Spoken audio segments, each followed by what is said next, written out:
Well, hello, my friends, and welcome to part 2 of my fun and spooky Halloween DIYs. Today we are making a pirate skull with his little crow friend onto a book stack. Well, it is Create Day, so let's get started. I'll be using these two hardcover books that I picked up from my local bookstore on the dollar rack, and also this thrift find plastic skull that was covered with some things. So I just had to tear all that off, get it cleaned up, and cover it with my flat black spray paint.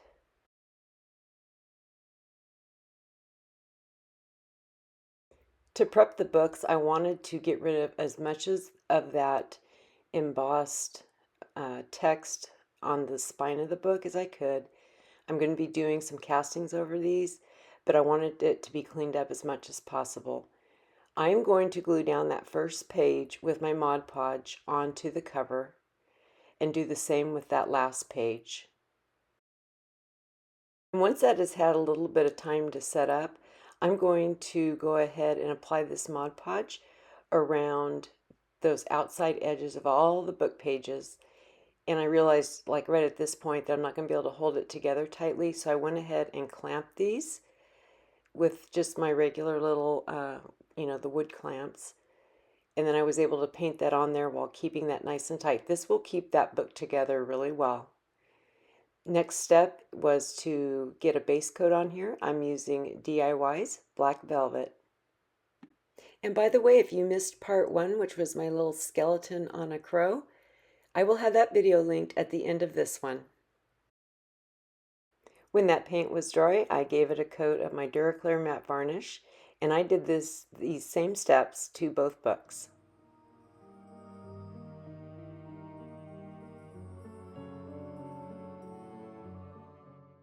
Now for the skull, I wanted to add some texture, so I'm using my Mod Podge mat and little pieces of torn up toilet paper.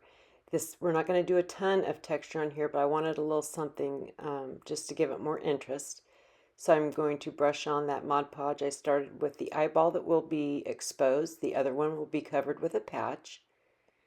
And I'm just going to place that on there, place the tissue or the toilet paper on there, cover it with the Mod Podge, and you can also kind of move it around as you want with your brush and that Mod Podge. I'm not going to do this over the entire skull because the top and back sections of his head will be covered with a bandana. So I'm just going to do this mostly on the front and a little down the sides. And I'm also avoiding the teeth. I don't want this on the teeth.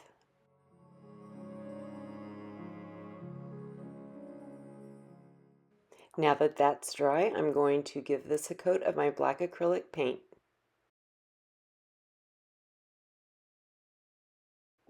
I decided to add a little more realistic spacing in between his teeth. I should have done this before I even did the black spray paint, but not a big deal because I can go in and touch that up with the black acrylic paint. It just would have made more sense to do it before.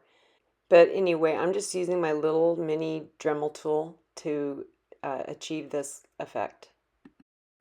Now I'm going to take IOD's Trimmings 3 mold and make a casting to put on the spine of one of my books. I'm using Das air dry clay for this.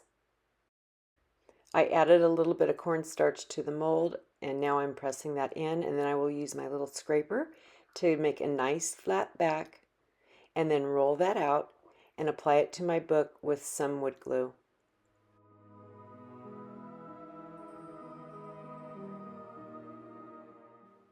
I like to touch up the edges by putting a little water on my mat and just going around those edges with my finger to smooth everything out.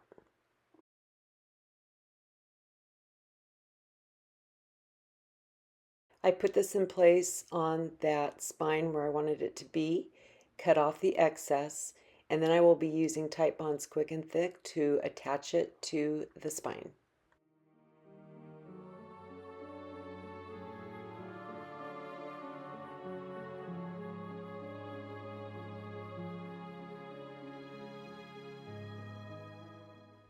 Now for the other book, I'm rolling out the air dry clay so that I can cut out some letters with my little cookie cutters that I have that I got from Amazon.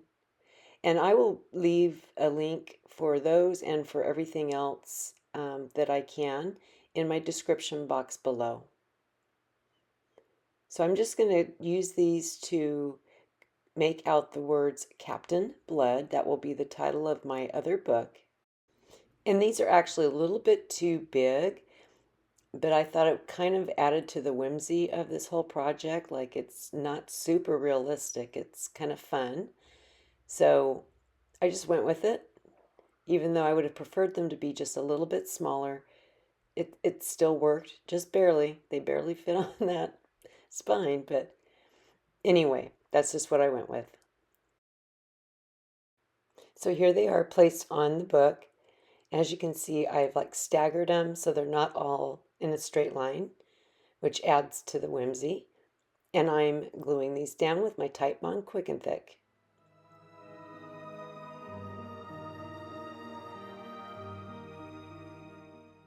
So now I'm going to go in and paint those castings. I like to paint before they're completely dry. And I'm using Fusion's cast iron. The funny thing is, I grabbed this thinking that's what I had put on the book, but it's not. I use the DIY paint. And the funny part of this is that they actually look exactly the same once they're dry. You can't tell that it's two different types of paint or colors of paint. So I just thought that was interesting, and I'd let you know that in case you make the same mistake. It won't matter. Now I'm going to use some of this decoupage paper from Roycycled. It's called Map, fittingly named. I think it's just beautiful. It's very antique-y. And I picked this out, and then I realized after the fact that I had napkins that were actually little like treasure map napkins that I could have used, but I forgot I had them. But I like the way this turned out, so that's okay. I just figured out how big this little piece needed to be to go on top of the book. And then I want those edges to be nice and jagged, so I'm using my little paintbrush dipped in water and then tearing around the entire perimeter of that piece of decoupage paper.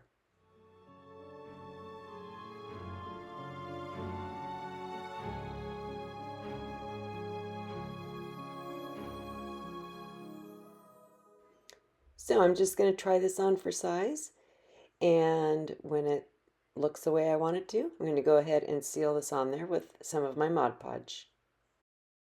This paper is like the perfect thickness. You get all the effects that you do with any decoupage paper that's thin, but it has just enough texture to it that you can just smooth this out with your fingers. You don't need to use a sandwich baggie or anything like that. It just smooths down really nicely. I'm using StazOn ink and Timber Brown to go around the edges with my little sponge applicator. It didn't quite give me enough of the grunge that I wanted, so I do go in with some burnt umber paint and add that. I'm brushing this on around the edges and a little bit up onto that map, giving it a nice aged kind of burnt look.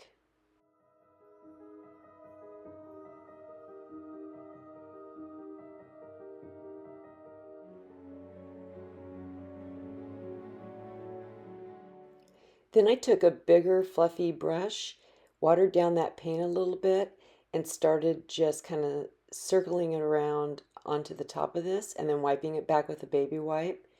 Because even though I put this on black paint instead of white, it still showed up really well, like the colors and everything. And I wanted to dinge it up a little more. It looks really dark here, but when it's dry, it looks great. Now I'm going to use the color Honeycomb to go over the book pages.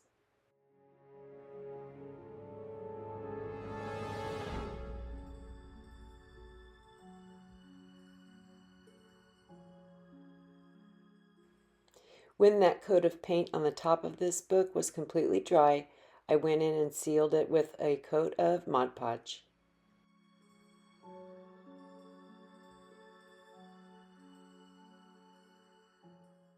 I'm mixing together DIY Summer Crush with my Java chalk paint to make a custom color to go around the section of my book between the map and the edges. I still want some of that black showing through, but I didn't like the stark contrast between the edges of the map and the black on the book, if that makes sense. I wanted it to blend a little more. So that's why I'm doing this step. And this color ended up working out really great for this. It matches really well. So I'm brushing it on and then dabbing it back with a baby wipe. I'm going to do the same thing on the spine of the book. And then I go in when that was dry and do a second coat.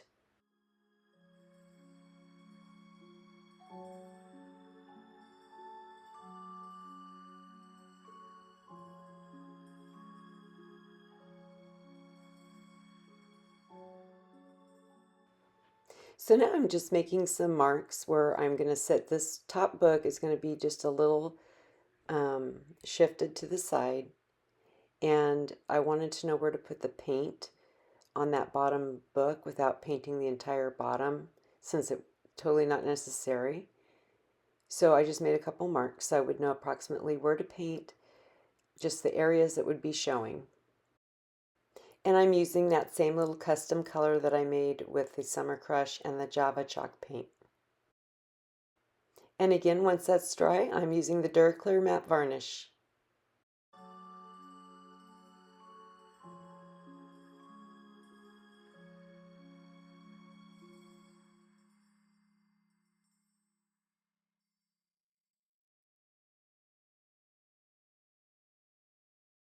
And now back to our skull. I'm using Dixie Belle's chalk paint in the color Putty.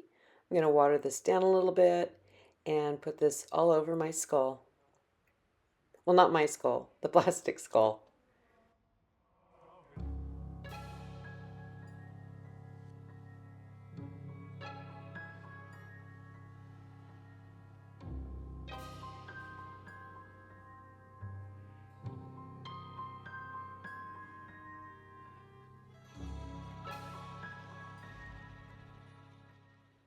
When that paint was dry, I took my Espresso acrylic paint and I'm just going to start painting this on, starting the aging process here.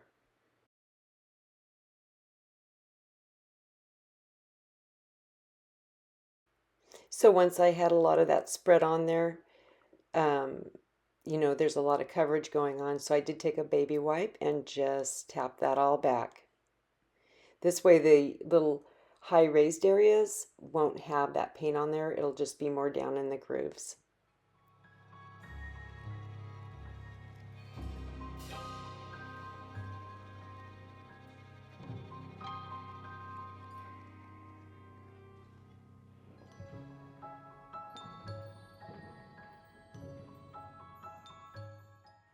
Next up, I'm using deep gray. I'm going to be doing the same process, brushing it on and wiping it back.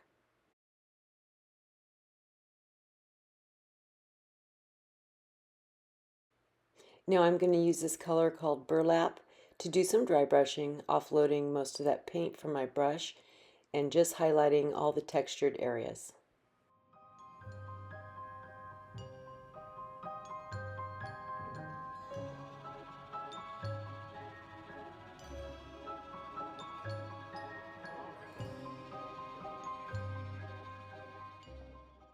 Then I did the same thing with a lighter color called Oyster Beige. And I also did these colors on his teeth. I'm using a metallic gold called Radiant Gold to give him one gold tooth. And for the rest of his teeth, I'm going to start making them more of a yellow aged color, starting with this antique gold. I brush that on and then dab it back with a baby wipe so that those colors from underneath will still show through. I want some of that brown so that his teeth look old and cruddy. Now I'm using that color Honeycomb to go over the gold color. And then I add some espresso on top of that to darken things up a little bit.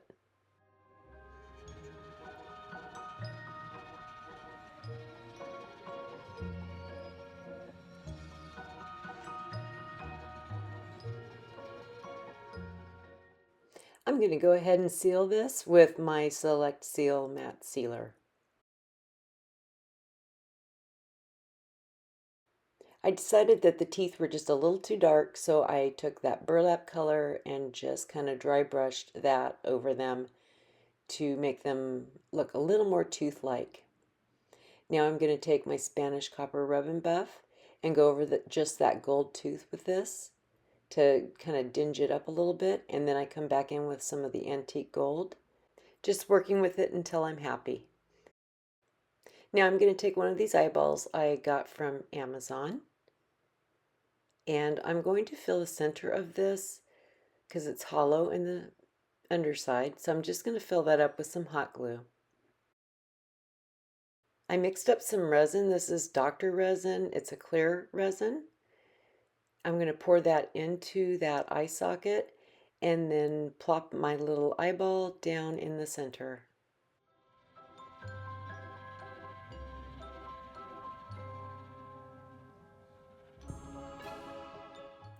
When that resin was fully cured, I took my Fright Props blood and I'm going to start brushing this on. It actually gave a really cool effect over that resin. It looked like it was sinking down into it and making it kind of like a cloudy blood. And I'm also adding little bloodshot lines on the eye. I mean, this looked really cool, but I thought I could one-up it by adding some slime to the eye, and that ended up kind of canceling out that blood. So I did a couple of steps to kind of bring things back and make it look better. But here's the slime. It's more of a blue than a green. And at first it looked kind of neat, but when it was all done, it took away from the blood effect. So we'll get back to that in a little bit. Now I'm taking my black wax and going around the edges where I had done that paint. And now I have my Spanish copper rub and buff, and I'm going to place that on all the letters.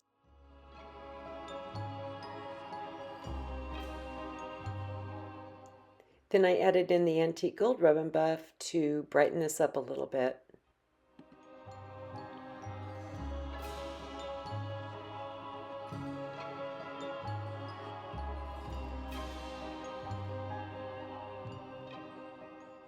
So now I have these coins I got from Amazon, my little pirate coins.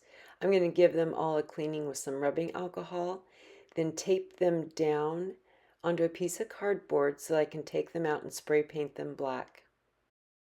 Now some of the coins in here had a black underbase with like an antique gold highlight on them, and I really like those, so I'm not changing those. I'm just taking the ones that are the gold and the silver and applying the flat black spray paint. So then I can take my antique gold and silver rub and buff and do my highlights just using my finger to go over all the raised areas and the edges.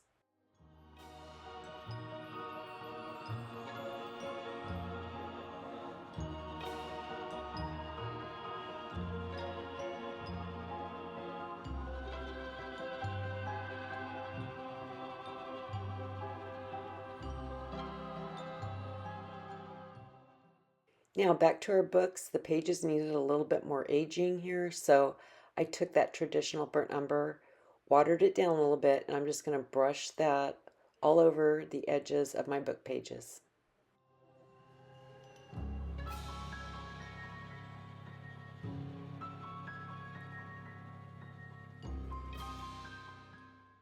The final step for those book pages was to do some dry brushing just to, add some highlights there. I used the Oyster Beige on both books, and then I just felt like it was too white, so I went back in with Burlap and did some dry brushing of that to tone it down a little bit.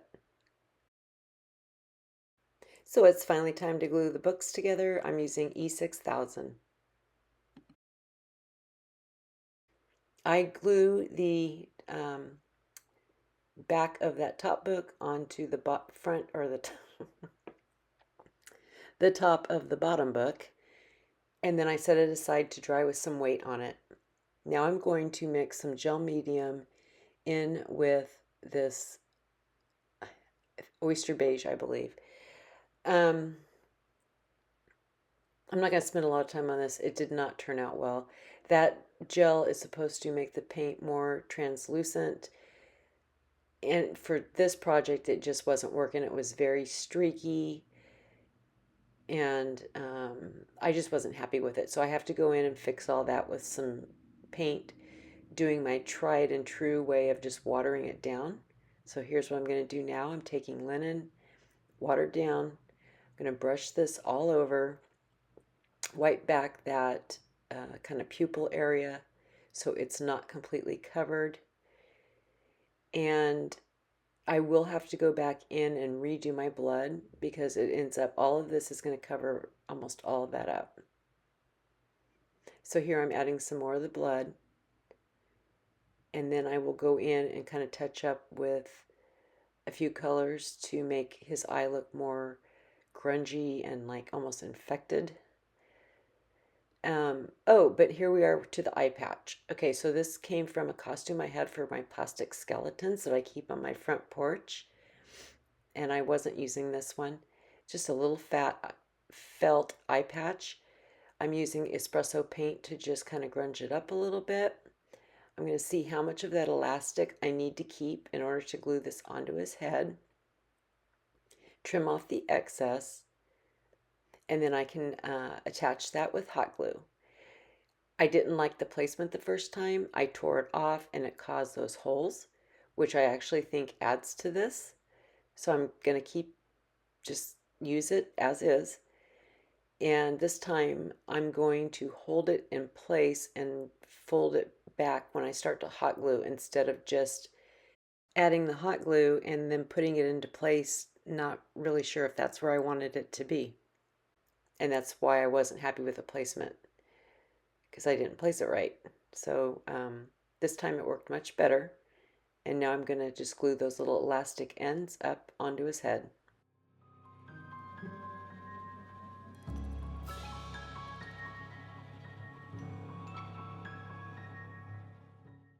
So now I'm going to do the touch up on the eye. I've got Honeycomb, Antique Gold. I think I bring in Espresso and Forced Moss that I mix with the Espresso. And I'm just going to paint these on here until I get the color and look that I want. I mean, this is totally, it would just vary to personal taste. I want mine to be kind of grody, but totally not necessary. This is something that you can do whatever you want. I mean, let's face it, it's pretty unrealistic that he would still have an eyeball left if all his skin and muscle were gone. So, whatever. Okay, so the final step on the eyeball is the triple thick gloss glaze to make it nice and shiny.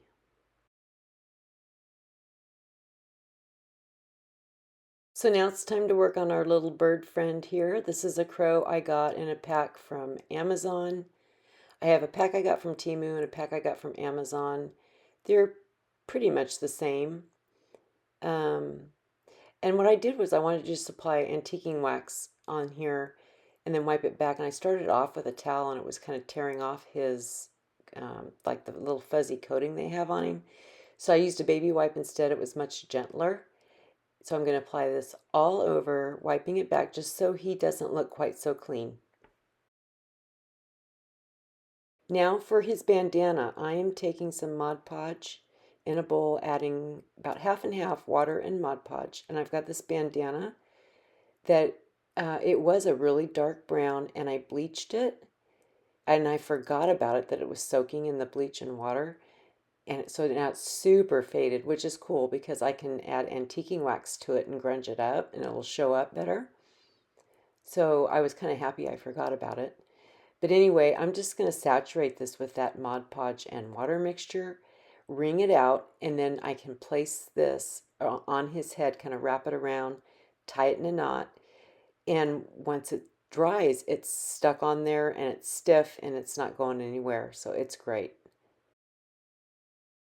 So I need to get this into a triangle shape the best that I can. It's not the easiest thing to work with, but it doesn't have to be perfect. So just do the best you can. And I'm going to wrap this on here. I want it a little off to the side so it will tie over on his left side. So instead of putting it on, you know, the very center of that triangle, I just moved it over a little bit. Make my adjustments. You want to smooth down the back of that and then wrap the end around the back pieces that you've smoothed down. And then just bring it over and tie it into a knot. I wasn't happy with the first knot I did, so I did undo it and do a second one. And it turned out a little bit better. But this, it wasn't super easy because you've got gloves on, it's sticky and it's wet and it, you know, it's just kind of a big mess. But it, you know, it does work and it's really cool. And depending on your temperature and weather, humidity and all that, it will take at least a full day to dry, maybe 2 days. So just keep that in mind. You got to be patient. You can also use a heat gun on it to speed it up a little bit. Now I have a little strand of those plastic Mardi Gras beads that you can get like Dollar Tree or party stores or whatever. I spray painted them gold, and now I'm using my antique gold rub and buff to go over them and make them a little more interesting. I'm going to use the little small wood circles in this pack of woodsies, gluing them together so that I can make kind of like a little support piece for the underneath of that skull, because there's not much glue area here, like it's not a flat bottom, so I thought this would help give me a little more to glue onto. Before I do that, I'm going to just close up any gaps in that scarf with hot glue and then add my Sure Bonder hot glue to put him on the book.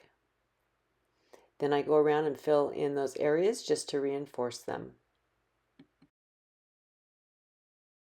Next, I want to make a little mound for my bird, so I'm using this form clay. It's different than like the air dry clay. It's kind of sticky and very lightweight though, but it's very malleable. I don't know, I kind of enjoyed checking it out. This is the first time I've really used it. I've had it for quite a while. But I just kind of made a little mound and then smoothed it out, making the edges kind of random, and just worked with it until I thought it would work. And now I need to paint it, so I'm using cinnamon as the base coat, and then I will go in with a brown color and then a gold color.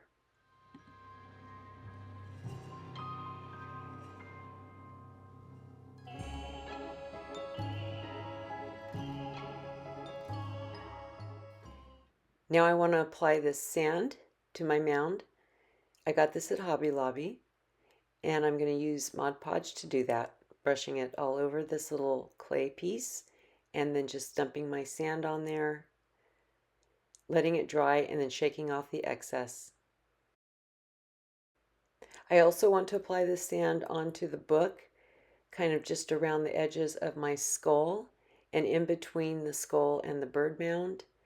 So I'm doing the Mod Podge on there and then putting my sand on top of it.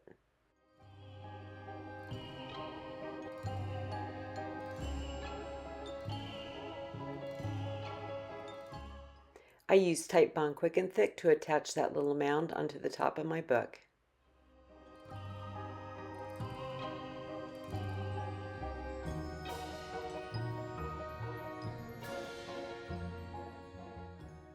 I press my little bird's feet in there just to make an indentation, and then I can add some hot glue to his feet and put him in place. Now it's time to attach the coins. I'm just going to do that with hot glue.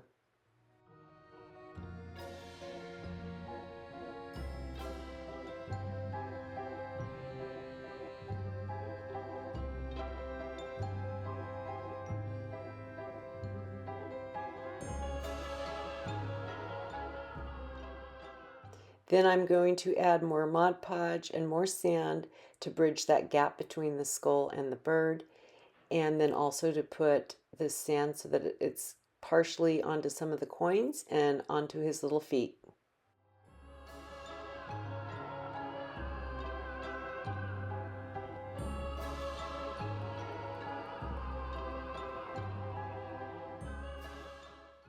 I'm just using a brush to put some antique wax on the bandana, mostly just catching all those creases, making it look nice and dirty.